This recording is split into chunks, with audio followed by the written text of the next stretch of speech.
करतो, तुमचं अभिनंदन करतो। आज या ठिकाणी माझ्या लाडक्या बहिणींचा महासागर या ठिकाणी उसळलाय। प्रतापराव त्या ठिकाणी लोकसभेला पराभव झाला, परंतु जनतेच्या मनामध्ये या नांदेडचा नेता म्हणून आज आपलीच प्रतिमा त्या ठिकाणी कायम आहे। ते लोकांच्या उत्साहावरून या ठिकाणी दिसतं। काही माणसं पदानी मोठी असतात, परंतु काही माणसं ही आपल्या कर्तृत्वानं, आपल्या कार्यानं मोठी असतात।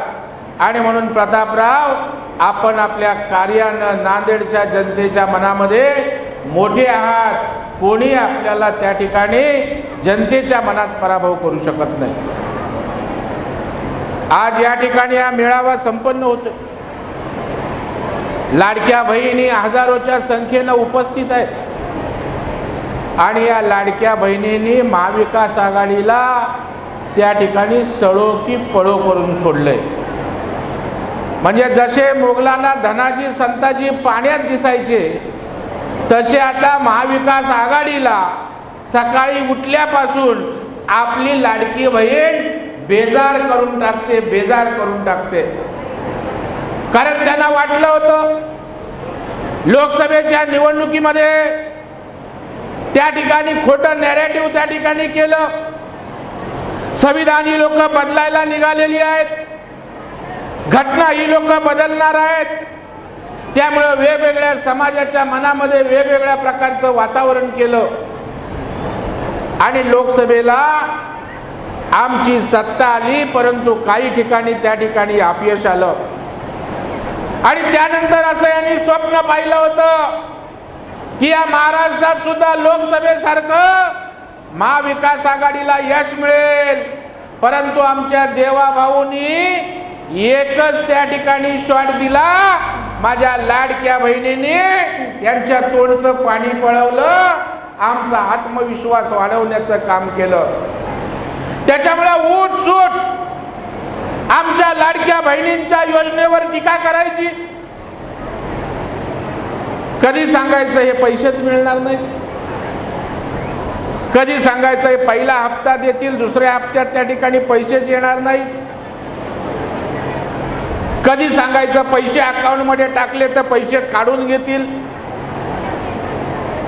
आता तर काल परवा सांगितलं की ऑक्टोबर मध्ये तर पैसे द्यायला त्यांच्याकडे नाहीत। मी या ठिकाणी आपल्याला सांगतो, जोपर्यंत या राज्याचं नेतृत्व देवाभाऊ करतायत, ही मुख्यमंत्री लाडकी बहीण योजना जगातली कुठली ताकद बंद करणार नाही। हा जाहीर शब्द माझ्या या लाडक्या बहिणींना या कार्यक्रमाच्या निमित्तानं या ठिकाणी देऊ इच्छितो। आज काय तुमचं वाईट झालं? तुम्ही कधी त्या ठिकाणी 100 रुपये माझ्या लाडक्या बहिणींना दिले नाहीत?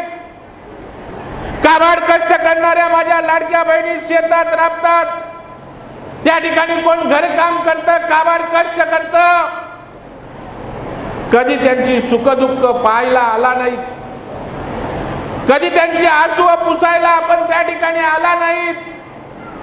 आणि आता जर आमच्या लाडक्या देवाभाऊने या ठिकाणी माझ्या भगिनींना त्या ठिकाणी 1,500 रुपये दिले असतील, तुमच्या पोटात कशाला दुखायला पाहिजे? तुमच्या पोटात कशासाठी मळमळ व्हायला पाहिजे? काही लोक टीका करतात, हे 1,500 काय होणार? अरे तू तर 100 रुपये पण दिले नाहीस आणि 1,500 काय होणार? तुम्ही सोन्याचे चमचे घेऊन त्या ठिकाणी जन्माला तोंडात घेऊन आलेला आहात। माझ्या लाडक्या बहिणींसाठी 1,500 सुद्धा मोठी रक्कम आहे।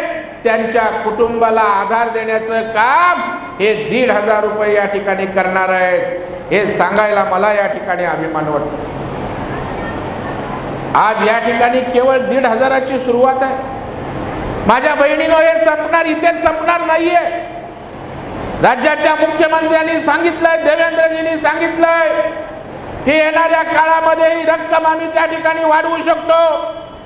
कारण या महिला केवळ 1,500 रुपये घेऊन आपल्या बटव्यात ठेवत नाहीत, हे 1,500 घेऊन आपल्या अकाउंटमध्ये त्या ठिकाणी फिक्स डिपॉझिट ठेवत नाहीत, तर या महिला काय करतात, त्या बघा 2 पर्स त्या ठिकाणी आहेत. या पर्स दोन्हीच्या बनवले, त्या लाडक्या बहीण योजनेतना दोन्ही पर्स बनवल्या आहेत. त्यांनी उद्योग सुरू केलाय.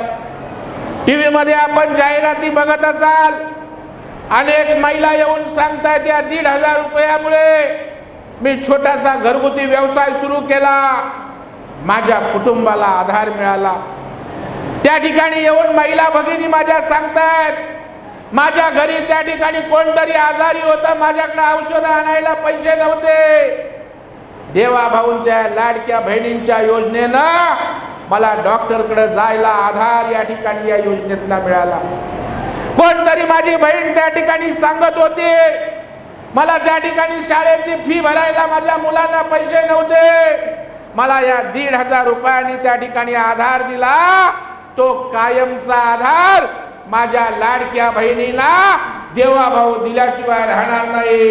हे अत्यंत आत्मविश्वासाने मी या ठिकाणी जाऊ. आम्ही तुमच्यासाठी करणार आहोत. हे सरकार तुमच्यासाठी काम करतंय. हे सरकार शेतकऱ्यांसाठी काम करतंय. हे सरकार त्या ठिकाणी कामगारांसाठी काम करतंय. लाडक्या बहिणींबरोबर लाडक्या भावांची काळजी घेतंय. आणि त्याच्यामुळे आज जनतेच्या मनामध्ये एक प्रचंड आत्मविश्वास या ठिकाणी आमच्या महायुतीच्या सरकारच्या बाबतीत निर्माण झालेला. कितीतरी गोष्टी सांगेल. शेतकरी सन्मान योजनेच्या माध्यमातून मगाशी उल्लेख केला, शेतकऱ्याच्या अकाउंट मध्ये पैसे गेले. शेतकऱ्याला त्या ठिकाणी वीज पंपासाठी त्याचा असणारं विजेचं बिल माफ करण्याची घोषणा त्या ठिकाणी देवेंद्रजींनी त्या ठिकाणी केली. शेतमालाला त्या ठिकाणी हेक्टरी कापूस सोयाबीन धानला मदत करण्याचं काम या सरकारने केलं. प्रत्येक क्षेत्रात मदत करण्याचं काम आपल्या सरकारने केलं. लाडक्या बहिणींसाठी तर केवढ्या योजना आहेत. लेक लाडकी माझी योजना, ज्याचा उल्लेख प्रणिताताईंनी केला की मुलगी जन्माला आल्यानंतर 18 वर्षाची होईपर्यंत तिच्या अकाउंट मध्ये 1,00,000 रुपये त्या ठिकाणी येणार. माझ्या माता भगिनींना चिंता नाही.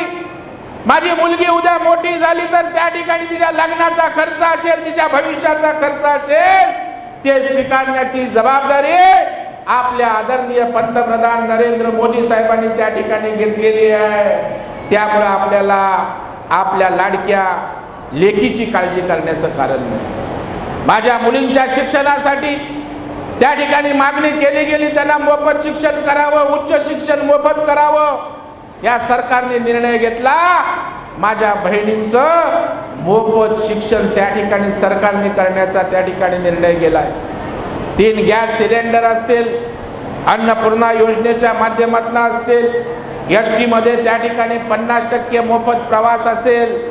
जेवढं म्हणून माझ्या भगिनींना देता येईल तेवढं देण्याचा प्रयत्न आमच्या सरकारने केलाय. आणि केवळ तुम्ही म्हणाल फक्त आम्हाला 1,500 देताय, एसटीचं तिकीट देताय, तुम्हीच आमदार होणार, तुम्हीच खासदार होणार. चित्राताई, आता 50% तुम्हीच त्या ठिकाणी जे स्थानिक स्वराज्य संस्थांमध्ये होतात, आता खासदार पण महिला होणार, आमदार पण महिला होणार. म्हणजे आम्ही तुमच्या पर्स घेऊन तुमच्या बरोबर त्या ठिकाणी फिरणार आहोत. एवढे दिवस दुसरे फिरले, कारण तुम्ही दुर्गा माता आहात, माझ्या महालक्ष्मी आहात. आणि त्याच्यामुळे तुमचा सन्मान करणं, तुमचा आदर करणं हे आमच्यासाठी पवित्र काम आहे. आणि बघा बांधवांनो, भगिनीनो, या ठिकाणी राज्यामध्ये वातावरण वेगळं होतं. महाविकास आघाडी त्या ठिकाणी मस्तीत होती. लोकसभेला आम्हाला यश मिळालं, विधानसभेलाही आम्हाला यश मिळेल. माझ्या बहिणीने त्यांची नशा उतरवून टाकली. आम्ही या महायुती सरकारच्या मागे उभं राहणार आहोत, कारण ते आमची काळजी करतायत. तुम्ही 40-50 वर्ष सत्ता उपभोगली, आमच्या या लाडक्या बहिणींसाठी काही केलं नाही. आणि म्हणून या बहिणींच्या आशीर्वादानं पुन्हा आपलं सरकार येणार आहे. या माझ्या लाडक्या बहिणी पुन्हा एकदा महाराष्ट्राच्या मुख्यमंत्रीपदी देवेंद्र फडणवीस यांना बसवल्याशिवाय राहणार नाही, हा विश्वास या मेळाव्याच्या निमित्तानं करतो. माझी एवढीच आपल्याला विनंती, माझ्या बहिणींना एवढी विनंती आहे की महाविकास आघाडीची लोक लबाड लांडग्यासारखी आहेत. करत तर काहीच नाहीत, फक्त इकडे गेलात तर तिकडे का नाही गेलात, 1,500 दिले तर 3,000 का नाही दिले, कधी अपलोड झालं नाही तर कॉम्प्युटरमध्ये लोडच होत नाही. म्हणजे स्वतः करायचं काही नाही, जे करतात त्याच्यामध्ये दोष दाखवण्याचं काम करतात. कारण त्यांना आता कळलंय की या लाडक्या बहिणी या महाराष्ट्राचं राजकीय चित्र बदलणार आहेत. या लाडक्या बहिणी पुन्हा एकदा या राज्यामध्ये महायुतीचं सरकार बसवणार आहेत आणि म्हणून योजनेमध्ये खोडा घालणं, योजनेच्या बाबतीत त्या ठिकाणी यशस्वी होणार नाही, अशा प्रकारचं चित्र निर्माण केलं जात आहे. यांना आपल्या दरवाजात उभी करू नका. अरे लाडक्या बहिणींच्या योजनेला आम्ही त्या ठिकाणी मंजुरी दिल्यानंतर कोण गेले होते कोर्टात, घ्या माहिती. या महाविकास आघाडीची लोक या योजनेला विरोध करण्यासाठी कोर्टात गेली. त्यांना आपण त्यांच्या मागे उभ्या राहणार आहात, महाविकास आघाडीच्या मागे उभ्या राहणार आहात, राहणार का? महायुतीच्या मागे उभ्या राहणार ना, राहणार की नाही? भूक लागलेली आहे तुम्हाला जोरात, मी जास्त आपल्याशी बोलणार नाही, परंतु माझ्या लाडक्या बहिणींकडून एवढीच अपेक्षा आहे की हे सरकार रात्रंदिवस आपल्यासाठी काम करते.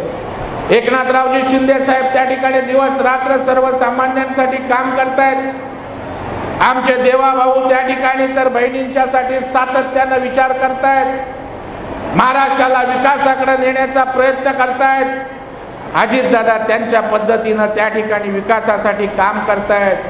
माझी आपल्याला एवढीच विनंती आहे की या राज्यामध्ये काही नेत्यांना वाटत होतं की केवळ हे राज्य आम्ही चालवू शकतो, या राज्यात नेतृत्व करण्याचा बघता केवळ आम्ही घेतलेला आहे, ठेका बघता आम्ही घेतलेला आहे.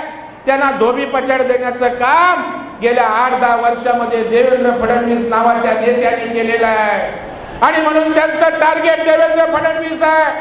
यांना त्या कारणानं देवेंद्र फडणवीसांना विलन करण्याचं काम करतात. जातीपातीमध्ये द्वेष निर्माण करून देवेंद्रजींना टार्गेट करण्याचं काम करतात. सगळ्याला जबाबदार देवेंद्रजी अशा प्रकारचं चित्र उभं करतात. माझ्या लाडक्या बहिणींना विनंती आहे, जो देवा भाऊ आपल्यासाठी काम करतो त्याच्या मागे माझ्या बहिणीने ताकदीनं उभं राहायला पाहिजे. कुणाची हिम्मत आपल्या सरकारकडं, आपल्या देवाभाऊंकडे वाकड्या नजरेने पाहण्याची झाली नाही पाहिजे, अशा प्रकारची अपेक्षा व्यक्त करतो. प्रतापराव चिखलीकर साहेब, आपल्याला पराभव झाला म्हणून खचून जाण्याचं कारण नाही. देवाभाऊंची ताकद आपल्या पाठीशी आहे. पुन्हा एकदा फिनिक्स पक्षासारखं आज नांदेड जिल्हा आपल्या नेतृत्वाखाली आपण उभं करा. या माता भगिनींचा आशीर्वाद निश्चितपणे आपल्या पाठीशी आहे, हा विश्वास तुम्हाला देतो. आणि एवढ्या मोठ्या संख्येनं माझ्या भगिनी देवाभाऊंना आशीर्वाद देण्यासाठी, प्रतापरावांना आशीर्वाद देण्यासाठी, आमच्या महायुतीला आशीर्वाद देण्यासाठी या ठिकाणी उपस्थित राहिलात, त्याबद्दल आपल्याला लाख लाख धन्यवाद देतो. आपल्याला या ठिकाणी प्रणाम करतो.